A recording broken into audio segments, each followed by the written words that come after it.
Hey, welcome to Be the Light. I am Denise Rosonia, your show host, and you might have noticed at the bottom of your screen my title has changed a little bit. I've now added Teen Academic Life Coach, so yes, I am getting some training on becoming a teen academic life coach, and I'm offering some classes now, so be sure to check those out on my website, which is www.denisemrosonia.com. Today we are doing an episode on Twitter 101, and I want to welcome to the show Dr. Craig McCaffrey, who is an assistant principal over at Noblesville High School. So welcome to the show. Thank you very much. You're welcome. And Ryland Deer, who you guys might remember, who was on earlier in the year talking with us about some questions on Twitter. So welcome back. Glad to be back. Yeah, thank you for being here. And so actually today's show was kind of inspired by you, Ryland, because he taught a class, or is teaching, I don't know if that's an ongoing class. We've only had one. Okay, called Twitter 101. And as a parent, I found this quite intriguing, and unfortunately the class itself, from what I remember time-wise, I couldn't get there, but I wanted to hear more about this, and so I'm excited to have you guys here and have you tell us more about this. I guess to start with, where did that even title come from, Twitter 101? Well, that's I think that's all Ryland. So I'll let you kind of get to where that came from. I was just thinking in my head, so we're talking about Twitter, so you have to have Twitter in the title, and we need something easy for a parent to remember, and then like a 100 level courses are your introductory courses. So I'm like, this fits perfectly. We'll just call it Twitter 101. Mm-hmm. Okay. So how did it happen that you guys both got together to create this? I got it from starting with the high schoolers in the innovations program at the high school. Mr. Wettrick, who leads that program, noticed that last year what he said about Twitter I took to heart very easily, and I experienced this crazy explosive growth over the course of a year on Twitter and my influence there. So he wanted me to come back and teach I taught 2 blocks, what I did over the course of a week. Okay. So when I taught them that, and it was picking up a lot of traffic, he saw me posting about it on Twitter and all the other students that I taught. And then he said, why not we do this with parents? And then we started planning from there. Okay. So you two specifically worked together then? Yeah. And then you created this, was it a workshop maybe? I would say workshop. Well, one of the big things is we want students to be the leaders and students to be the voice of the school. Yep. And so my role in this was to help with the stuff a student need help with, which is things even like scheduling the room, to being able to send his message out, to advertise to parents, and then to advise. But a bulk of the work and all the presentation was Ryland. I was only there for support purposes because it was something, and he did a phenomenal job, but it's something we definitely needed to do to kind of help parents understand how Twitter worked. Yeah, absolutely. And anybody that watches this show or knows the stuff that I'm working on, I'm all about empowering our teens. So I just think that's really awesome that you've given him this opportunity. And clearly you have the organizational skills and the follow-through to do it, and it's awesome. We can call it that, yeah. So, I guess one question I have for each of you is, what are you specifically using Twitter for? So what are you specifically using it for? I use it a lot for professional development for myself and for other educators. There's a abundance of resources, quick reads. A lot of times I find something small that leads me to something larger that I need to read, so I use it a lot for that. I use it some for my own personal voice, mostly in regard to education, politics, and those type of things, but mostly it's a resource, or if a teacher needs something, it allows me to find something real quick and send it out to them. I follow a lot of educators, a lot of speakers, those type of things, and so that's kind of my Twitter use at this point. Okay. Now, what about you, Ryland? My Twitter use is a little bit differently. He uses a different approach that I've got a name for, and I use something completely different. I use it as a place to showcase work and to call out for help or draw attention to certain things. So, for example, when I post a new blog post on my website, I use Twitter to get those out into the community so that people can find that blog post. Or I will use it to find other authors or find other people who've done play shows or have other people who've taught about social media. So I can get a hold of them and say, hey, what's your tips? What do you think I can do to this better? Hey, look at this. What do you think? is usually what I use it for. So what is your typical teenager using Twitter for? Typical teenager or typical innovator teenager? Typical teenager. Typical teenagers like to use it as a place for communicating with friends. That with Twitter, it's a lot of direct messaging, which is like writing a post on Facebook, just a lot shorter. Right. They're using that to like call out directly to friends, or they're using the DM feature just to basically text back and forth between and friends. I'm sorry, for old people like me, could you define DM? DM is direct message, so it's... I know that instead now. Of, yes. Other people Instead might of not know. posting it so the entire world can see it, Yeah. it's a conversation that's set up between yourself and either person A, B, or C, or only A or B and C, blah, blah, Okay. blah. Okay, so like a private message. Private then. message. Okay, please, will you demystify the hashtag for us?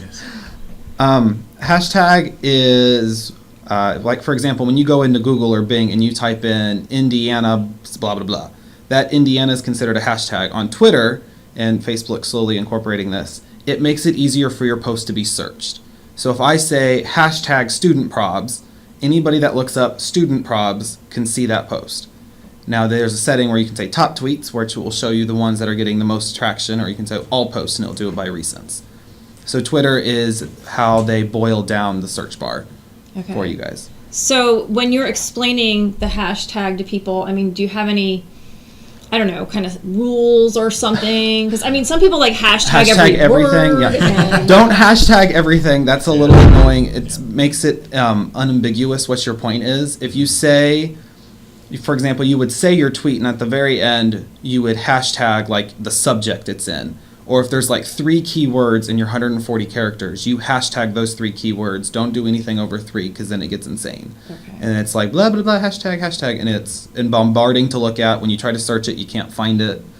Okay. It's just a mess So at that general point. rule 3. 3, no more than 3. Okay, and it's about the subject. Okay, that's actually really helpful information, because I know, like, Yeah. for me, a year ago, I didn't even know what a hashtag Hashtag was. was. I mean, in my generation, that was the pound sign. Yeah. So people are like, how do you not know what a hashtag is? So I appreciate you explaining that.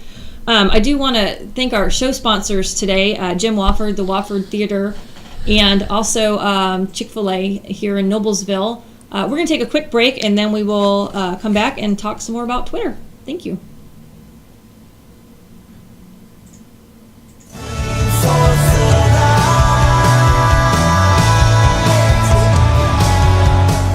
You know, when Margaret and I decided to sell the old estate here, we had only one choice in signage. Logan Street signs and banners. Conveniently not located on Logan Street anymore, but rather located on 10th Street on the south side of Noblesville. Well, we sold the old beauty, and we were able to buy this wonderful estate. And we had so much money left over, I was able to buy this beautiful 1968 Eldorado Cadillac for Margaret. Only 472,000 miles. Margaret loves it because it's got those big seats and that heavy-duty suspension to support her svelte frame. Next time you're looking for signs or banners, call old Jim at Logan Street Signs and Banners, 773-7200. Conveniently not located on Logan Street anymore. Everyone knows it's easy to find first-run movies in the big theaters. But where can you go to watch your favorite classic movies on the big screen for the perfect night out? Why rent a flick when you can rent the entire theater? Call today to reserve our 32-seat theater for your next event, or just stop by to see what's showing this weekend.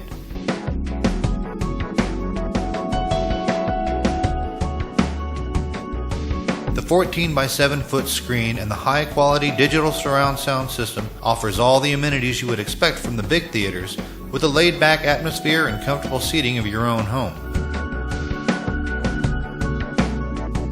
Wofford Theater at 1744 South 10th Street in Noblesville gives you the classic movies you want with a big theater experience.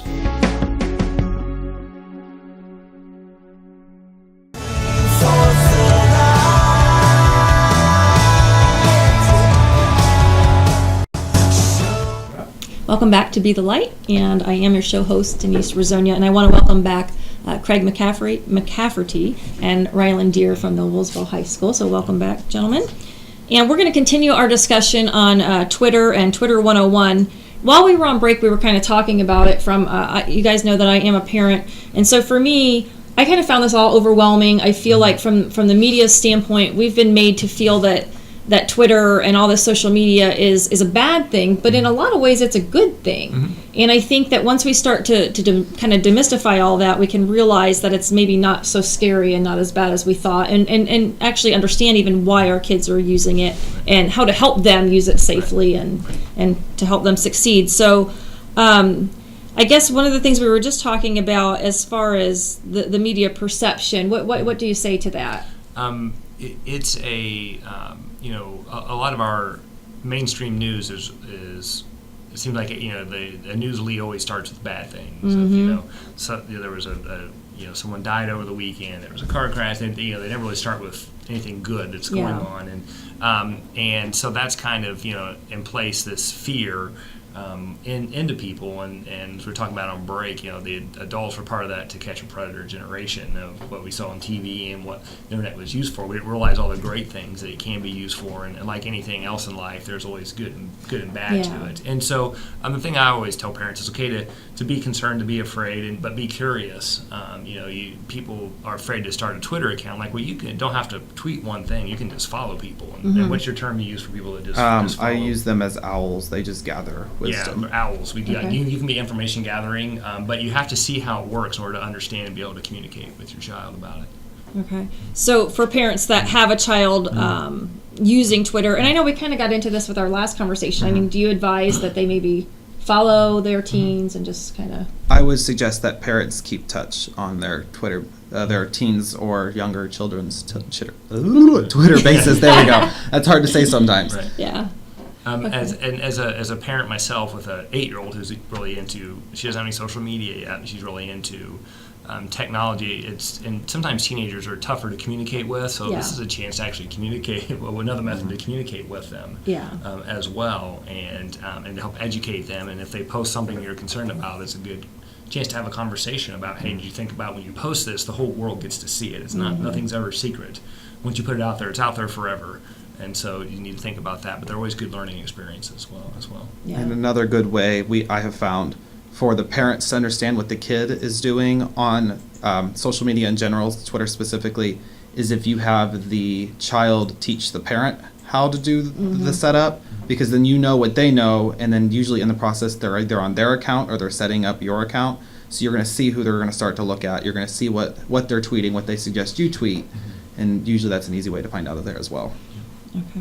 So, as far as who to follow and who not to follow on Twitter, can you kind of elaborate on that? If you are wanting it for a gathering of knowledge area, you look to follow those people who are trustworthy. So it's like the news stations and the politicians and the blah, blah, blah, blah. It's those people. It's the people who have a high follow count, low follower count. I call them sharks, because if I follow them, I'll never get a follow back.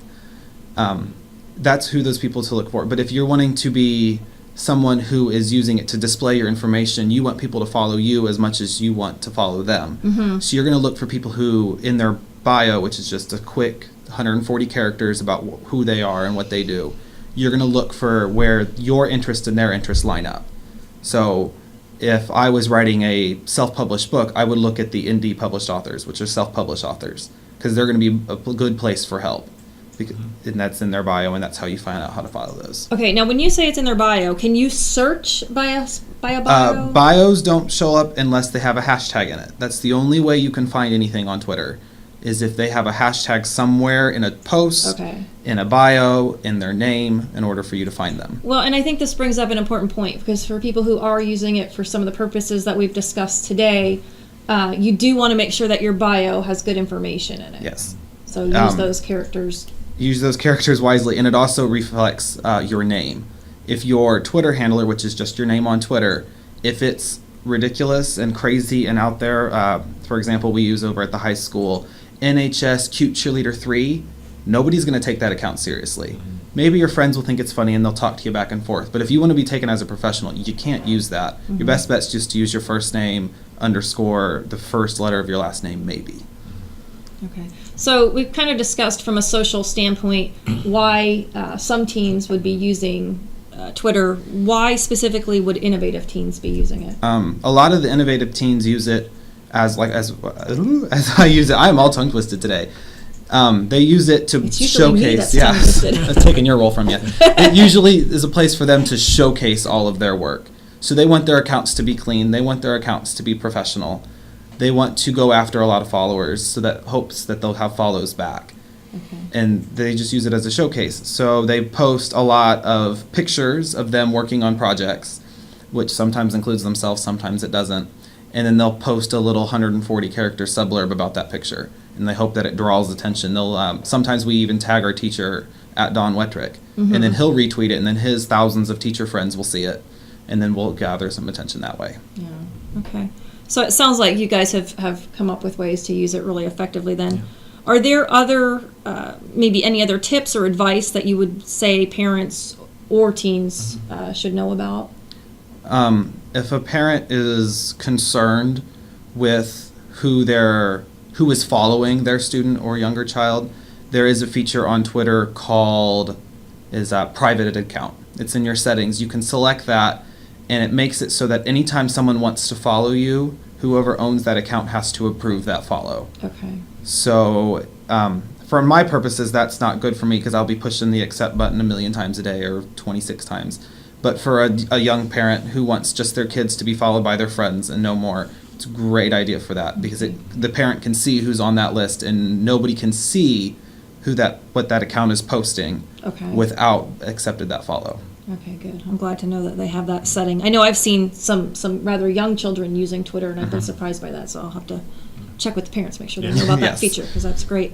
So I think that really kind of demystifies it for us. I mean, that's maybe not quite as scary as what we parents think it is based on some of the things that we've heard. And so I know I, for one, really appreciate you guys taking time to come down here and talk to us about this. And Rylan, you do have a blog, do you not? It's a website, but I have a blog on it, yes. Okay, and so is part of what you will be posting on your blog related to this Twitter? I have a brief Twitter 101 posted on my blog. It's I think it's called Twitter in EDU ? Okay. And it's my personal experience with Twitter and how you can use it in the social and as well as education area. So for anybody that's watching or listening to today's show, if they would have questions for either of you, how should they contact you? Well, right now my email is broken, so if I would prefer you go a hold of my Twitter, which is just at capital RYLAN and then capital DER. That's Twitter handler. You can put that in your search bar. Or you can go to my website, which is www.rylanderinc.com. And at the bottom, there's a contact me page, and it will send a message to my Twitter so that you don't have to. And yes, he has his own website, and he's an Inc. Yes. So, yes. Ink is in quotes. That's pretty impressive. Yeah. So okay. And for me, my Twitter account's at McCaffrey_Craig. But probably the easiest way for parents is you can get my email address from the high school websites, and I'd be more than glad to work with parents at any level with concerns about their student and how to use social media or technology. Okay, great. Well, thank you guys so very much again. Thank you. And again, I'd like to thank our show sponsors today, Jim Wofford, the Wofford Theater, and our Noblesville Chick-fil-A, and a moment with guidance counselor Laurie Waldner from Noblesville West Middle School.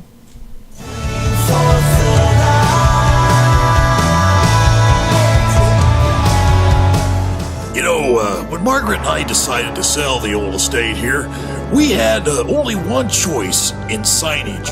Logan Street signs and banners. Conveniently not located on Logan Street anymore, but rather located on 10th Street on the south side of Noblesville. Well, we sold the old beauty, and we were able to buy this wonderful estate.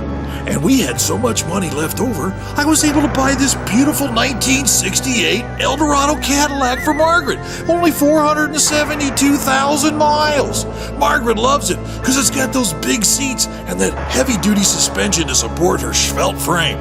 Next time you're looking for signs or banners, call old Jim at Logan Street Signs and Banners, 773-7200. Conveniently not located on Logan Street anymore. Everyone knows it's easy to find first-run movies in the big theaters. But where can you go to watch your favorite classic movies on the big screen for the perfect night out? Why rent a flick when you can rent the entire theater? Call today to reserve our 32-seat theater for your next event, or just stop by to see what's showing this weekend.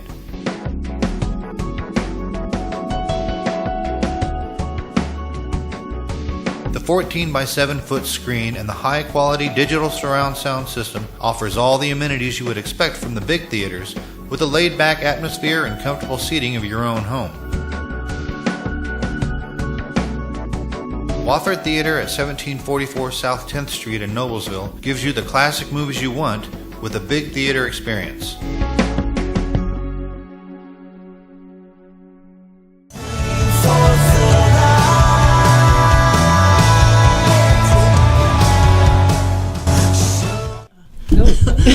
Welcome back to Be the Light. I'd like to welcome Lori Waldner to the show now from Noblesville West Middle School. So welcome. Thank you. You're welcome. So we're going to talk just briefly here about a pretty awesome recognition that you've gotten here recently, which is the Indiana Middle School Counselor of the Year, and that is from the Indiana School Counselors Administration. So congratulations on Thank that. you.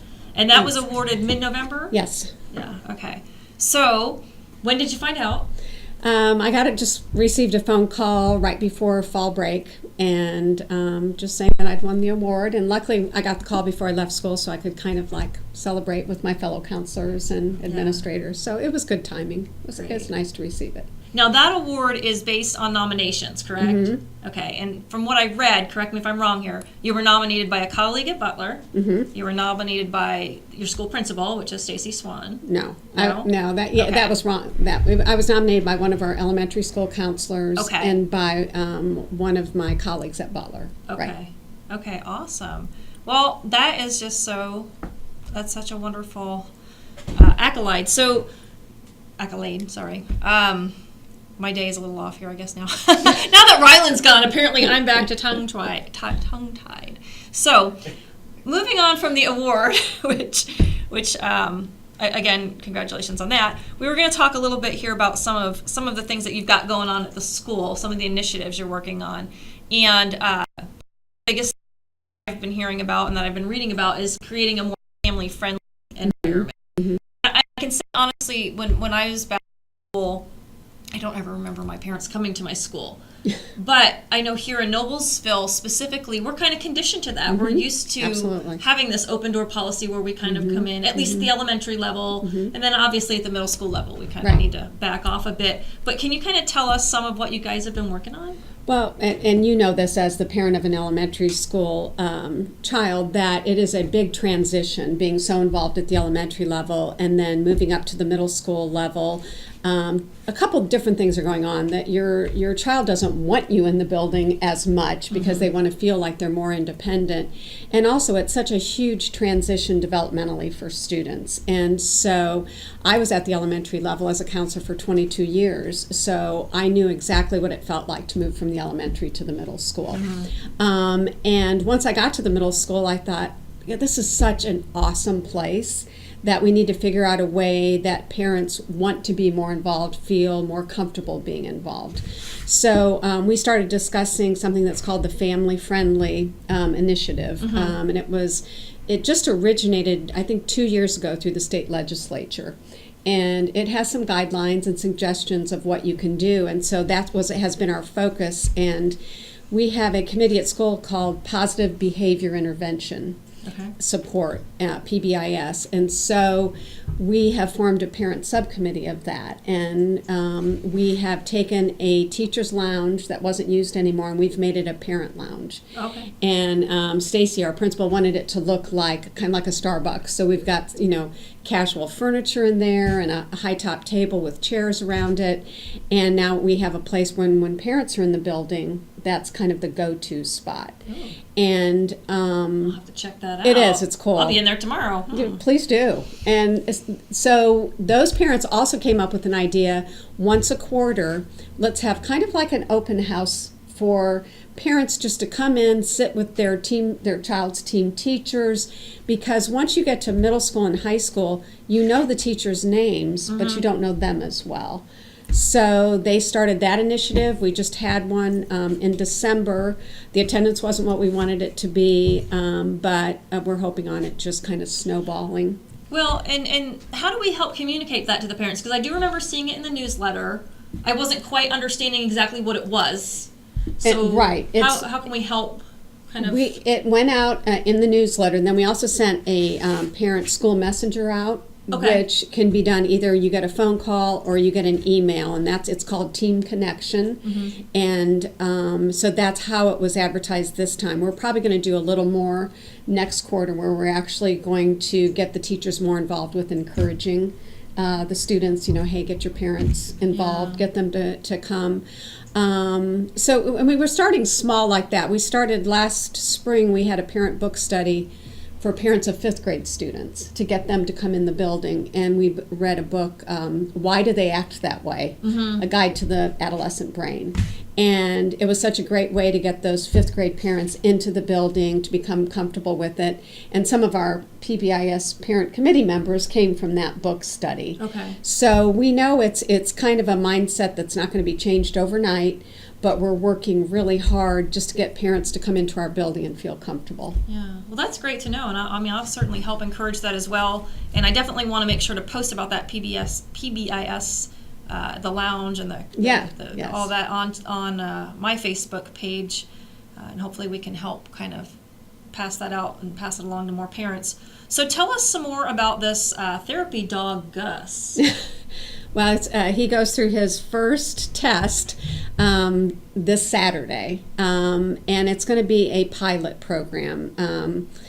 Started asking for permission last May, and our Director of Student Services, Mark Booth, is really taking a leap of faith, and if it's approved by the school board next month, then Gus will start. If he passes, a therapy dog has to go through a series of 3 different tests. Okay.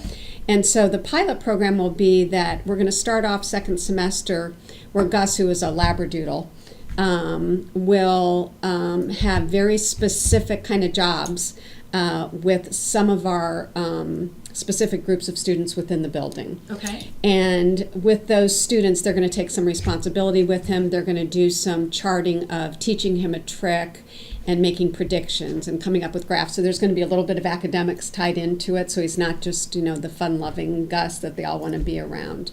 But he's going to be in the guidance area 3 days a week. And there have been so many times, middle school is just such an emotional time. Mm-hmm. And so he will be available, he'll be in my office, and if there's students who are distraught or upset, and they'll be sent down to guidance, and they'll have the opportunity to be with Gus if they want. There's a lot of hoops we need to jump through, of course, first of all, as far as, allergies and parent permission and, getting all the word out, just from a legal standpoint, having an animal in the building. But he's a great dog, and so we're really hoping that it's all going to be approved by the school board. Oh, that is so cool. Yeah. It's when the kids see him, I train with them after school in the building, and when kids are in the building, you would think they have just seen like an apparition of something. It's just like, a you know dog's what? here. I saw him. He came into our art club. Yes, The he did. kids loved him. That was before he was trained. Yes. That was his very first day of training. Okay. Yes, Yeah, because he's a pretty big guy. he is. Yeah. He The is. the kids are going to love Gus. Yeah. They loved him that day. They Yes, loved I him. totally That's forgot about great. that. Yeah, that's Gus. Cool. Yeah. So good deal. Well, this all sounds really good. So basically, we want to make sure that parents understand then that there are initiatives being worked on to kind of make this more family-friendly environment. And I think, at least from my perspective, I've heard from some parents that there's maybe what's a misconception is that they're not welcome in the middle school, when in fact they are. And so we will definitely make sure to get that information out there and keep parents posted. And come on in, see where your kids go to school. And any parent who wants to get involved, if they can contact me at the middle school, we'll find ways for them to be involved. We want parents to be in with us and with the kids. Well, I really appreciate you coming on and Sure. helping to open that communication up, and we'll definitely keep it going. So thank you everybody so much for tuning in today to Be the Light. We have changed our schedule, so there will not be a show next week, but there will be one the following week at 3 o'clock, and we'll be discussing concussions on that episode. Jim, stop laughing at me. That's hard to say that 3 times. Discuss concussions. Wow. So thank you so much for tuning How'd they in. get hold of you? Oh, me? or Lori, sorry. Gosh. Either one. Or Lori, both. would you like to go ahead and give your contact information? It's Lori, Lauri, _Waldner, WALDNER, and then it's the regular Noblesville Schools address. I also, it's at Waldner West for the Twitter account, but you're probably better off either calling the school, emailing me. I keep my email up all the time. Okay.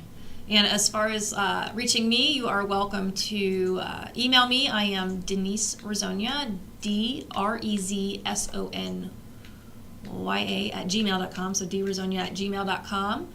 You can certainly call me anytime at 317-200-2511. Or check out my website, which is www.denisemrezonia.com. DENISEMREZSONYA.com. Thank you so much.